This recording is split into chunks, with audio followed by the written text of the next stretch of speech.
आज हम लोग इनऑर्गेनिक केमिस्ट्री में पीरियोडिक टेबल के बारे में जानते हैं। ये जो पीछे फोटो नजर आ रहा है इसको बोलते हैं मॉडर्न पीरियोडिक टेबल। इसको क्या बोलेंगे? मॉडर्न पीरियोडिक टेबल, यानी कि आधुनिक आवर्त सारणी।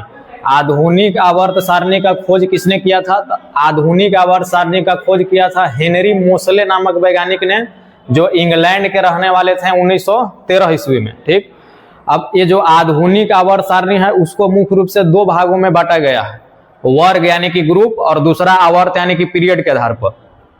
जो हम लोग का आधुनिक आवर्त सारणी होता है उसमें वर्ग यानी कि ग्रुप की संख्या 18 होती है। जो तत्वों का उदग्र पंक्ति होता है, उदग्र मतलब जो खड़ा खड़ा लाइन है, इसको वर्ग कहते हैं। और आधुनिक आवर्त सारणी में कुल वर्गों की संख्या 18 होती है।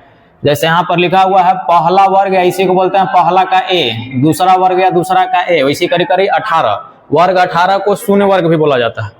ठीक उसी प्रकार तत्वों के क्षैतिज पंक्ति को आवर्त कहते हैं। क्षैतिज यानी कि पट। ठीक, जैसे ये जो हम लोग का हो गया ये पहला आवर्त हो गया। ऐसे हाइड्रोजन और हीलियम पहला आवर्त में कुल दो तत्व होते हैं। ये हो गया दूसरा आवर्त, तीसरा आवर्त, चौथा आवर्त, पांचवा आवर्त, छठा आवर्त और सातवां आवर्त। यानी कि आधुनिक आवर्त सारणी में कुल आवर्त की संख्या 7 होती है।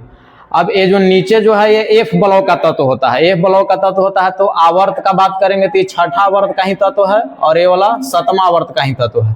तो आधुनिक आवर्त सारणी को 4 ब्लॉक में बांटा गया है। कौन कौन? S block, P block, D block और एफ ब्लॉक। जो पहला वर्ग और दूसरा वर्ग के तत्व होते हैं वो एस ब्लॉक के सदस्य होते हैं। ठीक, वर्ग 13 से वर्ग 18 तक के तत्व पी ब्लॉक के सदस्य होते हैं। वर्ग 3 से 12 तक के तत्व डी ब्लॉक के सदस्य होते हैं। और जो आवर्त सारणी का नीचे नजर आ रहा है वो एफ ब्लॉक के तत्व होते हैं। एफ ब्लॉक में 2 आवर्त होते हैं, छठा आवर्त और सातवां आवर्त। छठा आवर्त जो एफ ब्लॉक का उसको लैंथेनाइड सीरीज कहते हैं, और जो सातवां आवर्त है उसको एक्टिनाइड सीरीज कहते हैं। ये जो छठा आवर्त यहाँ है, यहां से निकालकर यहां रखल गया है और यहां से निकालकर यहां रखल गया है।